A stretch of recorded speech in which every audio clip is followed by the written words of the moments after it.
Assalamualaikum warahmatullahi wabarakatuh. Topik yang pertama, pengenalan kepada PLC. Subtopik 1.1, Programmable Logic Controllers. 1.2, Part of PLC. 1.3, Principles of Operation. 1.4, Modifying the Operation.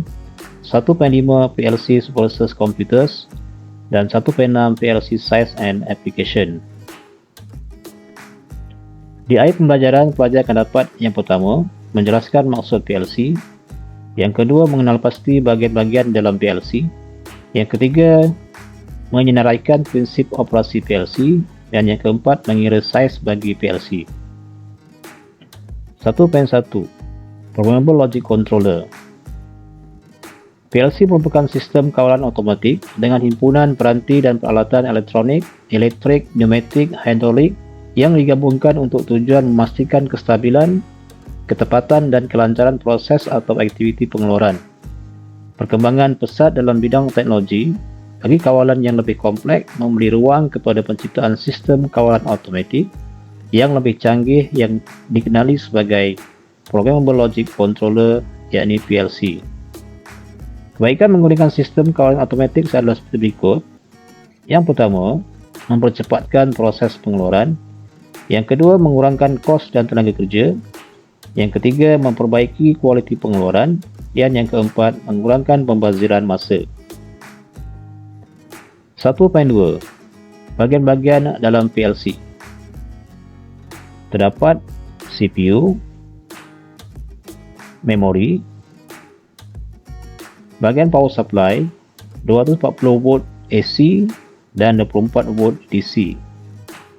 Bahagian programming device, iaitu PC ataupun laptop, dan juga programming console. Dan juga bahagian input dan juga output.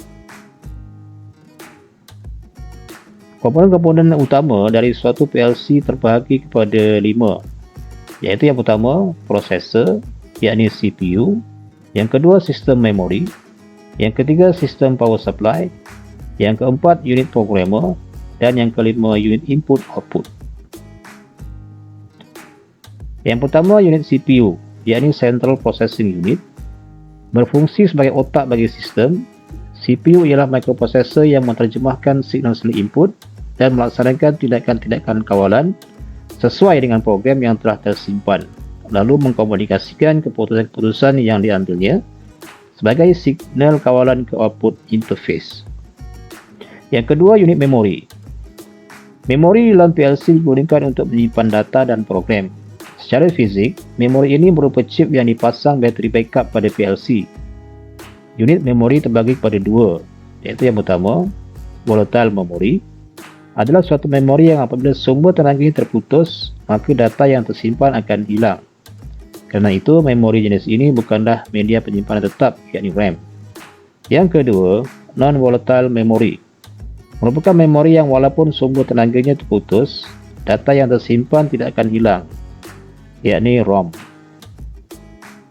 Yang ketiga, unit power supply. Unit power supply masukan yang diperlukan adalah voltan AC, yakni 230 volt, berfrekuensi 50 Hz, dan unit power supply dalaman adalah voltan DC bernilai 24 volt. Yang keempat, unit programmer, berfungsi menulis dan mempadam program PLC. Komponen programmer merupakan alat yang digunakan untuk berkomunikasi dengan PLC. Programmer mempunyai beberapa fungsi, iaitu yang pertama, run, untuk mengendalikan suatu proses saat program dalam keadaan aktif. Yang kedua, off, untuk mematikan PLC. Yang ketiga, monitor, iaitu untuk mengetahui keadaan suatu proses masa dalam PLC. Dan yang keempat, program, menyatakan suatu keadaan di mana program. Monitor digunakan untuk membuat suatu program. Ini contoh unit programmer ataupun konsol. Yang kelima, peranti masukan keluaran, yakni input-output. Peranti masukan adalah peralatan yang digunakan dalam sistem yang menerima isyarat dari luar, contohnya pelbagai jenis switch dan peneria-peneria luaran lain, dan menghantarnya ke input modul untuk diterjemahkan. Peranti keluaran adalah peralatan yang menerima isyarat dari output modul dan kemudian menjalankan arahan yang dibuat oleh aturcara PLC kepada sistem. Ia terdiri daripada pelbagai jenis motor, solenoid, lampu, pemanas dan sebagainya. Ini contoh peralatan input, yakni input device, dan juga contoh peralatan output, yakni output device. 1.3 Principle of Operation. PLC melakukan 3 proses operasi. Yang pertama, PLC read, yakni input scan, atau menerima data dari field device melalui antarmuka input. Yang kedua, PLC execute, yakni program scan, atau menjalankan program yang tersimpan di sistem memorinya berdasarkan data yang diterima dari field device. Yang ketiga, PLC write, yakni output scan, atau memperbarui keadaan dari output device melalui antarmuka, yakni interface output. Langkah yang pertama, yakni read input, input scan. Pengujian status masukan. PLC memeriksa setiap input yang memiliki status on atau off. Maklumat kemudiannya disimpan dalam memori agar dapat digunakan dalam langkah berikutnya. Langkah yang kedua adalah CPU execute program scan, pelaksanaan program. PLC melaksanakan arahan program berdasarkan program dan berdasarkan status yang diperoleh input pada langkah sebelumnya.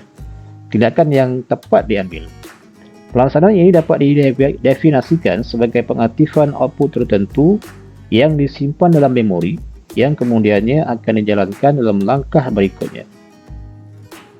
Langkah yang ketiga, read output, output scan. Pemeriksaan status output. PLC melaksanakan status output dan menyesuaikan dengan arahan.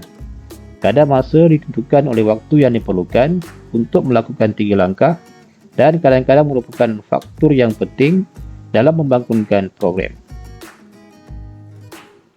1.4 Modifying the operation. Modifikasi operasi PLC dapat dilakukan dengan mudah, iaitu hanya dengan pemrograman. Ini dilakukan dengan modifikasi ladder diagram. Modifikasi boleh dilakukan dengan 2 cara, iaitu melalui penggunaan komputer yang disambung secara terus dengan menggunakan software yang tertentu seperti CX Programmer yang perlu diinstal di dalam komputer sebagai interface antara komputer dan PLC. Kaedah kedua pula ialah dengan menggunakan program konsol.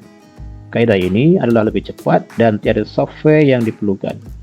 Walau bagaimanapun, ladder diagram yang hendak diubah tidak boleh dilihat secara terus. Modifikasi ladder diagram dilakukan dengan menggunakan kod-kod mnemonic yang merupakan perwakilan kepada ladder diagram. 1.5 PLC versus komputer. PLC merupakan controller yang dedikasi khas untuk mengawal sistem kawalan tertentu, sama ada otomasi, elektrik dan lain-lain lagi. Ia biasanya bertindak dengan lebih cekap dan lebih mudah, terutamanya bagi sistem-sistem yang besar dan kompleks. Manakala komputer pula merupakan peralatan multitask yang tidak dikhususkan untuk tugas-tugas kawalan yang tertentu. PLC itu sendiri tidak memerlukan komputer untuk mengoperasikannya, iaitu hanya dengan menggunakan konsol yang disambung terus ke soket khas. Pemrograman dilakukan dengan memasukkan kod-kod mnemonic melalui konsol. Sebaliknya, software tertentu diperlukan sebagai interface jika kita ingin menggunakan komputer untuk mengawal PLC, di mana komputer digunakan sebagai peranti pemprogram yang menggantikan tugas konsol. Antara software yang digunakan ialah CX Programmer.